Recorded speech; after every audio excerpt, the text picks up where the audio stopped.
नमस्कार। जब भी एआई की बात होती है तो अक्सर डर और दुनिया खत्म होने वाली बातें ही सुनने को मिलती हैं, राइट? लेकिन क्या कभी आपने सोचा है कि क्या हो अगर एआई असल में हमारे लिए अब तक का सबसे बड़ा वरदान साबित हो? आज के इस एक्सप्लेनर में हम एंथ्रोपिक के सीईओ डारियो अमोडेई के बहुत ही शानदार निबंध मशीन्स ऑफ लविंग ग्रेस पर बात करने वाले हैं। हम ये समझने की कोशिश करेंगे कि अगर एआई अपनी पूरी सकारात्मक क्षमता यानी फुल पॉजिटिव पोटेंशियल तक पहुंच जाए तो हमारी दुनिया आखिर दिखेगी कैसी। तो चलिए बिना किसी देरी के सीधे शुरू करते हैं। अब देखिए, दुनिया भर में ना एआई को लेकर एक अजीब सा खौफ फैला हुआ है। वही टर्मिनेटर वाला माइंडसेट कि बस मशीनें आएंगी और सब खत्म। लेकिन अब जरा इस सोच को पूरी तरह से पलट कर देखते हैं। सोचिए, क्या होगा अगर एआई सब कुछ बिल्कुल सही कर दे? What if AI goes right? अगर चीजें बिगड़ने के बजाय इतनी बेहतर हो जाएं जिसकी हम कल्पना भी नहीं कर सकते। और बिल्कुल यही बात डारियो आमोदेई समझाना चाहते हैं। उनका कहना है कि मुझे लगता है कि ज्यादातर लोग इस बात का अंदाजा ही नहीं लगा पा रहे हैं कि एआई के पॉजिटिव रिजल्ट्स कितने बड़े हो सकते हैं। अब ये बात इसलिए भी बहुत इंटरेस्टिंग है क्योंकि ये वो इंसान कह रहा है जिसकी अपनी कंपनी दिन रात एआई के खतरों को कम करने पर काम करती है। उनका मानना है कि रिस्क पर फोकस करना इसलिए जरूरी है ताकि हम उस अमेजिंग फ्यूचर तक पहुंच सकें जो शायद हमारी और आपकी सोच से भी कहीं आगे है। तो इस पूरे विश्लेषण को हम 5 मेन पिलर्स में समझेंगे। पहला है पावरफुल एआई फ्रेमवर्क, दूसरा बायोलॉजिकल प्रोग्रेस की रफ्तार, तीसरा मानव मस्तिष्क यानी ह्यूमन माइंड में आने वाली क्रांति, चौथा ग्लोबल लेवल पर समानता और पांचवां और सबसे अहम एक ऐसी दुनिया में हमारे जीवन का उद्देश्य जहां हमें काम करने की जरूरत ही ना पड़े। तो चलिए पहले पिलर से शुरुआत करते हैं। पावरफुल एआई फ्रेमवर्क, भविष्य की नींव। देखिए, हवा में बड़ी बड़ी बातें करने से पहले हमें यह समझना होगा कि हम असल में किस टेक्नोलॉजी की बात कर रहे हैं। जरा अगले 5 से 10 सालों की इस कल्पना को सुनिए। हम किसी ऐसे वैसे टूल की बात नहीं कर रहे हैं। हम एक ऐसे एआई की बात कर रहे हैं जिसका दिमाग नोबेल प्राइज जीतने वाले वैज्ञानिकों के लेवल का होगा। ये सिर्फ आपके सवालों के जवाब नहीं देगा, ये टेक्स्ट, ऑडियो, वीडियो, इंटरनेट सब कुछ हैंडल कर सकता है। खुद से अपने काम पूरे कर सकता है, लैब के बड़े बड़े इक्विपमेंट चला सकता है और सबसे बड़ी बात, एक ही समय में इसकी लाखों कॉपीज पैरेलल तरीके से काम कर रही होंगी। इस चीज को इमेजिन करने के लिए डारियो एक बहुत ही जबरदस्त मेटाफर देते हैं। वो इसे कहते हैं एक डेटा सेंटर में बसा जीनियस लोगों का देश। मतलब जरा सोच कर देखिए, दुनिया के सबसे शार्प और ब्रिलियंट दिमागों का पूरा देश जो सिर्फ एक सर्वर रूम के अंदर मौजूद है और लगातार काम कर रहा है। अब जब हम इतनी एडवांस टेक्नोलॉजी की बात करते हैं ना, तो अक्सर लोग दो एक्सट्रीम में सोचने लगते हैं। एक तरफ है द सिंगुलैरिटी वाली सोच कि भाई एआई आएगा और चुटकी बजाते ही कोई जादू होगा और सारी प्रॉब्लम सॉल्व। दूसरी तरफ है स्टैग्नेशन यानी ठहराव वाली सोच, जो मानती है कि असली दुनिया की लिमिटेशंस एआई को कुछ करने ही नहीं देंगी। लेकिन असलियत क्या है? असलियत इन दोनों के बिल्कुल बीच में कहीं है। और ये चीज रियलिटी में कैसे काम करेगी, इसे हम मार्जिनल रिटर्न टू इंटेलिजेंस से समझ सकते हैं। देखिए, एआई कितना भी होशियार क्यों ना हो जाए, फिजिकल दुनिया के कुछ रूल्स तो मानने ही पड़ेंगे ना। जैसे किसी सेल या कोशिका पर एक्सपेरिमेंट करने में एक फिक्स टाइम तो लगेगा ही। क्लिनिकल ट्रायल्स रातों रात नहीं हो सकते, या फिर हम लाइट की स्पीड को तो नहीं हरा सकते ना। लेकिन हाँ, इन लिमिटेशंस के बावजूद एआई इन अड़चनों को पार करने के नए नए और स्मार्ट तरीके जरूर खोज लेगा। चलिए अब दूसरे पिलर की तरफ बढ़ते हैं, बायोलॉजिकल प्रोग्रेस की रफ्तार और हेल्थ सेक्टर में आने वाली क्रांति। ये वो फील्ड है जहां ये प्रोग्रेस हमारी और आपकी जिंदगी को सीधा और सबसे ज्यादा इंपैक्ट करेगी। टाइमलाइन को देखें तो चीजें कितनी तेजी से बदलेंगी इसका अंदाजा लगाना भी मुश्किल है। सिर्फ 1 साल के अंदर एआई डेटा एनालाइज करने से आगे बढ़कर एक प्रॉपर वर्चुअल बायोलॉजिस्ट बन जाएगा। इंसान की तरह एक्सपेरिमेंट डिजाइन करेगा, 5 साल के अंदर ये रिसर्च करने के नए नए टूल्स बना लेगा। और इसका रिजल्ट क्या होगा?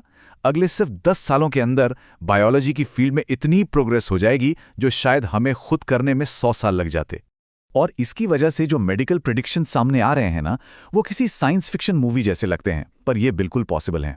जरा सोचिए, ज्यादातर संक्रामक बीमारियों का नामो निशान मिट जाएगा, ज्यादातर कैंसर और जेनेटिक बीमारियां खत्म, अल्जाइमर्स जैसी लाइलाज बीमारी को रोका जा सकेगा।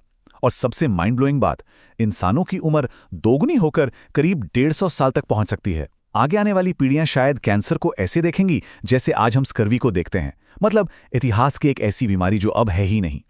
अब शरीर की बात हो गई तो तीसरे पिलर पर आते हैं मानव मस्तिष्क में क्रांति और न्यूरोसाइंस। क्योंकि भाई शरीर चाहे कितना भी फिट क्यों ना हो, हमारी लाइफ की क्वालिटी तो आखिर हमारे दिमाग और मेंटल हेल्थ पर ही टिकी होती है ना। तो मेंटल हेल्थ की इन कॉम्प्लेक्स प्रॉब्लम्स को एआई कैसे सॉल्व करेगा, इसके कुछ बहुत ही लॉजिकल स्टेप्स हैं। डिप्रेशन, पीटीएसडी और एडिक्शन जैसी सीरियस प्रॉब्लम्स को सिर्फ थेरेपी या बातों से नहीं, बल्कि हमारे दिमाग के उन बारीक सर्किट्स को समझकर ठीक किया जाएगा। एआई इन बीमारियों की बिल्कुल जड़ तक जाएगा, मॉलिक्यूलर लेवल पर, और वहां से बिल्कुल एक्यूरेट तरीके से इन्हें परमानेंटली क्योर करेगा। लेकिन बात सिर्फ बीमारियों को ठीक करने की नहीं है। एक बहुत ही शानदार कॉन्सेप्ट है जिसे हम बायोलॉजिकल फ्रीडम या जैविक स्वतंत्रता कह सकते हैं। इमेजिन करिए कि एक नॉर्मल इंसान भी हर दिन एक अल्टीमेट फोकस, शांति और फुलफिलमेंट फील कर पाए, रोजमर्रा के स्ट्रेस से आज़ादी। यानी एआई सिर्फ हमें बीमारियों से नहीं बचाएगा, बल्कि हमारे नॉर्मल एक्सपीरियंस और सोचने समझने के लेवल को बहुत ऊपर ले जाएगा। अब ये सब सुनकर एक बहुत ही जेन्युइन सवाल दिमाग में आता है, क्या ये सारे फायदे और बेहतरीन टेक्नोलॉजी सिर्फ अमीर और पावरफुल देशों तक ही रह जाएंगे? हमारा चौथा पिलर इसी बारे में है, ग्लोबल लेवल पर समानता और इन फायदों का सही बंटवारा। ये जो 20% का नंबर आप देख रहे हैं ना, ये एक ड्रीम सिनेरियो है। अगर डेवलपिंग देशों में एआई की मदद से हेल्थ केयर और इकोनॉमी को प्लान किया जाए तो वहां की जीडीपी हर साल 20% के ग्रोथ रेट से बढ़ सकती है। इसका सीधा सा मतलब यह है कि गरीब देश भी बहुत तेजी से आगे बढ़ेंगे और दुनिया भर में जो एक अमीर और गरीब का बड़ा गैप है वो तेजी से कम होगा। अब इस चीज को ग्लोबल लेवल पर मेंटेन रखने के लिए एक एंटेंटे स्ट्रैटेजी प्रपोज की गई है। सिंपल वर्ड्स में कहें तो ये दुनिया के डेमोक्रेटिक देशों का एक अलायंस या गठबंधन बनाने का आइडिया है।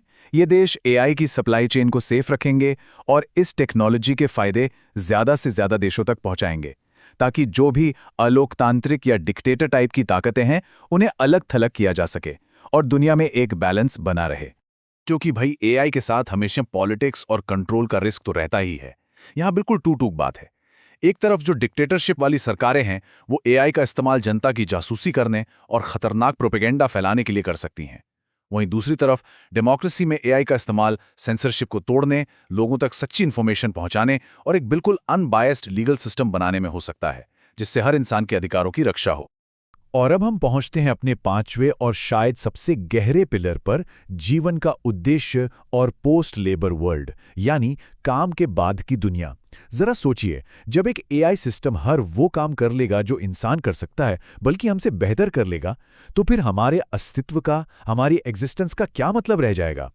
ये वाकई सोचने वाली बात है कि जब हमें पैसे कमाने के लिए काम नहीं करना पड़ेगा, तब हम क्या करेंगे? इस पोस्ट लेबर दुनिया में हमारी लाइफ का मीनिंग सिर्फ काम और जॉब से नहीं जुड़ा होगा। इसके बजाय हम अपनी असली अहमियत गहरे मानवीय रिश्तों में, एक दूसरे के साथ कनेक्शन में, आर्ट और फिलॉसफी एक्सप्लोर करने में और एक दूसरे के साथ करुणा और सहयोग में ढूंढेंगे। इस पूरे फिलॉसफिकल डिस्कशन को एक बहुत ही खूबसूरत कोटेशन से समराइज किया जा सकता है। हमारे अंदर जो एक बुनियादी इंसानियत है ना, जो फेयरनेस और एक दूसरे की मदद करने की भावना है, वही हमारे समाज को नेचुरली इस पॉजिटिव डायरेक्शन में ले जाएगी। ये एक विनिंग स्ट्रैटेजी है, क्योंकि समाज की भलाई के लिए लिए गए लाखों छोटे छोटे फैसले मिलकर हमें इसी सुनहरे भविष्य की तरफ ले जाएंगे। तो आखिर में एक ऐसा सवाल जो आपको सोचने पर मजबूर कर देगा, अगर सच में बीमारियों, गरीबी और दुख दर्द से फ्री एक इतनी खूबसूरत और शानदार दुनिया बन सकती है, तो एक इंसान होने के नाते इस फ्यूचर को हकीकत बनाने में हम और आप क्या रोल प्ले करना चाहेंगे? इस सवाल का जवाब हम सबको मिलकर ढूंढना है। आज के इस एक्सप्लेनर में बस इतना ही। उम्मीद है कि एनालिसिस आपके लिए इंटरेस्टिंग और थॉट प्रोवोकिंग रहा होगा।